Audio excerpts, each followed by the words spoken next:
తాకట్టులో ఉన్న బంగారాన్ని విడిపించి ఆ రోజు ఆన్లైన్ ధరకే కొంటుంది కొమ్మూరి గోల్డ్. నమస్తే, వెల్కమ్ టు సుమన్ టీవీ. నేను పద్మిని. ప్రస్తుతంతో పాటు ప్రముఖ ఆధ్యాత్మికవేత్త, దత్త ఉపాసకులు, శ్రీపాద శ్రీవల్లభ దత్తపీఠం వ్యవస్థాపకులు శ్రీమతి లతా దత్త గారు మనతో పాటు ఉన్నారు. మాట్లాడదాం. నమస్తే అక్క. నమస్తేరా అక్క, బహుళపక్ష అష్టమిని ప్రతి నెల కూడా కళాష్టమిగా చేసుకుంటూ ఉంటాము. రకరకాల కష్టాల నుంచి బయటపడడానికి కూడా ఈ అష్టమి తిథి చాలా బాగా ఉపయోగపడుతుంది అనేది వింటూ ఉన్నాము. మరి ఈసారి ఎప్పుడు మొదలవుతోంది అష్టమి? ఎట్లా ఆ అష్టమిని వినియోగించుకోవాలి? ఏం చేయాలి? ఏం చేస్తే ఎటువంటి ఫలితం వస్తుంది? ఒకసారి చెప్తారా? తప్పకుండా పద్మిని. ఈసారి అష్టమి బుధవారం సాయంత్రమే మొదలవుతుంది. 8:54 నుంచి గురువారం సాయంత్రం వరకు ఉంటుంది. అయితే చాలా మంది అష్టమి రాత్రిని కూడా చాలా పవర్ఫుల్ గా మనం భావిస్తాం. బుధవారంతో కలిసి వచ్చిన అష్టమి అశ్విని నక్షత్రం కూడా వచ్చింది. అయితే ఆ రోజు రాత్రిపూట పూజ చేస్తే కూడా అమ్మవారి అనుగ్రహం ఉంటుంది. దుర్గాష్టమి, దుర్గాదేవిని పూజిస్తే, అలాగే కాలాష్టమి అంటాం, కాలభైరవుడిని పూజిస్తే, కాలభైరవాష్టవం చదువుకుంటే, ఎందుకంటే కాలానికి అధిపతి కాలభైరవుడే. ఈ కాలాన్ని ఆయన మనకి అనుగుణంగా మార్చగలిగే శక్తి కాలభైరవుడికే ఉంది. కాలానికి ఆధిపత్యం ఇచ్చింది గురుదేవుడే అన్నమాట. కాలభైరవుడిని చూసుకోమని. ఆయన ఎవరో కాదు, ఈశ్వరుడి యొక్క రూపమే అని మనం చెప్పుకుంటాం. అయితే గురువారం వరకు ఉంది కాబట్టి మీరు బుధవారం గాని గురువారం గాని అమ్మవారికి చక్కగా కూష్మాండ దీపం పెట్టుకోవచ్చు.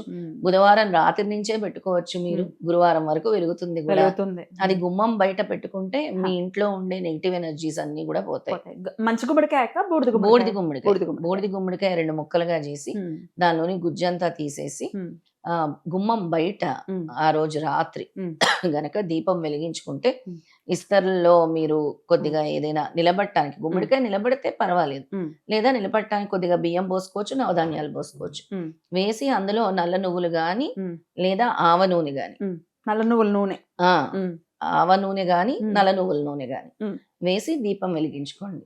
చిన్నవైనా తెచ్చుకోవచ్చు అక్క. చిన్నవి కూడా తెచ్చుకోవచ్చు.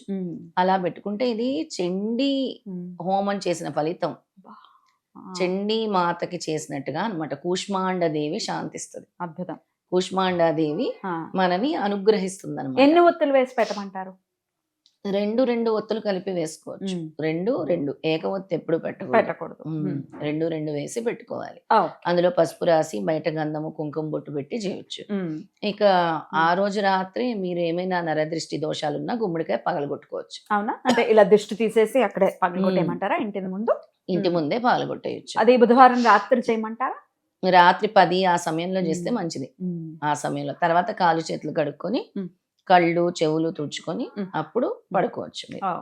వీలైతే స్నానం చేయాలనుకున్న వాళ్ళు చేయండి. దిష్టి తీసేసిన తర్వాత అలా. ఆడవాళ్ళు మాత్రం గుమ్మడికాయ పగలగొట్టకూడదు, మగవాళ్ళు మాత్రమే పగలగొట్టాలి. అది గుర్తుపెట్టుకోండి. ఒకవేళ గుమ్మడికాయ లేదు అనుకోరా పద్మిని, గుమ్మడికాయ మాకు అంటే కొబ్బరికాయకు కూడా అంత శక్తి ఉంటుంది, నారికేలం కూడా. దాని మీద కర్పూరం వేసి clock wise anti clock wise తిప్పేసి పగలగొట్టుకోవచ్చు. దిష్టి తీయొచ్చు. ఇక ఆ రోజు అమ్మవారికి పసుపు కొమ్ములతో పూజిస్తే చాలా మంచిది. గురువారం గాని బుధవారం సాయంత్రం గాని, గురువారం పొద్దున కూడా మీరు పసుపు కొమ్ములతో చేస్తే చాలా మంచిది. అంటే బుధవారం రాత్రి చేసేవి చెప్పాను, గురువారం ఏం చేయాలో చెప్తున్నాను ఇప్పుడు. పసుపు కొమ్ములతో చక్కగా అమ్మవారి ఆరాధన చేయండి. ఒక 8 పసుపు కొమ్ములు తీసుకోండి. వేల నామాలున్న అమ్మవారికి, అమ్మా మీ పేరేంటి అంటే శ్రీ అని చెప్తుందంట. అవునా? అందుకే శ్రీమాత్రే నమః, ఆ తల్లికి మనము శ్రీమాత్రే నమః అని చెప్తున్నాం అనమాట. ఇక పవర్ఫుల్ నామాల్ని నేను చెప్తాను ఇప్పుడు.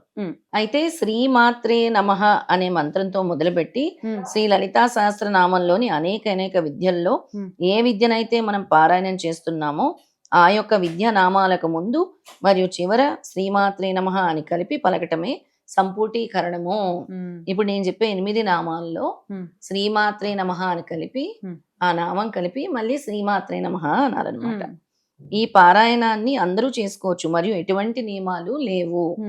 ఆధ్యాత్మిక దృష్టిలో ఎన్నిసార్లు చేయాలి మరియు ఎన్ని రోజులు చేయాలి అనే ప్రశ్నలే తప్పు. అంటే ఇది నేను అష్టమికి అని చెప్పాను, ప్రతి అష్టమికి చేసుకోవచ్చు, ప్రతి శుక్రవారం కూడా చేసుకోవచ్చు అనమాట. దైవారాధనలో మనము చేయాల్సినంత చేయలేము, కానీ మనకి అమ్మవారు ఒకటి ఇస్తుంది అని అంటే దాన్ని పట్టుకోవడం ముఖ్యం. అయితే ఇప్పుడు ఆ మంత్రాలని చెప్తాను. 8 నామాలక? 8 నామాలు. శ్రీమాత్రే నమః భవదావ సుధావృష్టి శ్రీమాత్రే నమః శ్రీమాత్రే నమః పాపారణ్యధవనాల శ్రీమాత్రే నమః శ్రీమాత్రే నమః దౌర్భాగ్య తులావాతుల శ్రీమాత్రే నమః శ్రీమాత్రే నమః జరాధ్వాంత రవిప్రభ శ్రీమాత్రే నమః శ్రీమాత్రే నమః భాగ్యాబ్ధిచంద్రికా శ్రీమాత్రే నమః శ్రీమాత్రే నమః భక్త చిత్త కేకి ఘనాఘన శ్రీమాత్రే నమః శ్రీమాత్రే నమః రోగపర్వత దంబోలి శ్రీమాత్రే నమః శ్రీమాత్రే నమః మృత్యుధారు కుటారిక శ్రీమాత్రే నమః.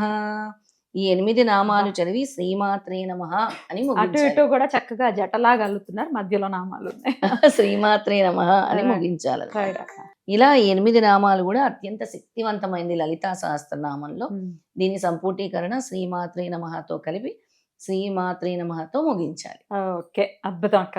అలా ఒక్కసారి చేయమంటారా? ఇన్ని సెట్స్ అని ఏమైనా చెయ్యాలా? అలా మనము Hmm. 8 నామాలు కాబట్టి Hmm. 8 into 8 టైమ్స్ చేసుకోవచ్చు. ఉమ్, సెట్ Hmm. 8 into 8 టైమ్స్ చేసుకోవచ్చు. రైట్. 8 సార్లు చేసుకుంటే మంచిది. మంచి ఫలితం వస్తుంది.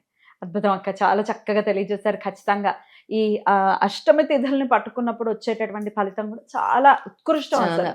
అంటే చాలా మంది అంటారు ఉమ్, చాలా నాకు అంతటి పూజలు చేసినా గానీ అమ్మవారి అనుగ్రహం దొరకట్లేదు, ఉమ్, ఏంటో ఈ దారిద్రం నన్ను వదలట్లేదు, ఏంటో ఈ దౌర్భాగ్యం నన్ను వదలట్లేదు ఆ. అని చాలా మంది బాధపడుతూ ఉంటారు. ఉమ్, అలాంటి మాటల్ని తిప్పి కొట్టేస్తుంది అమ్మ. ఉమ్.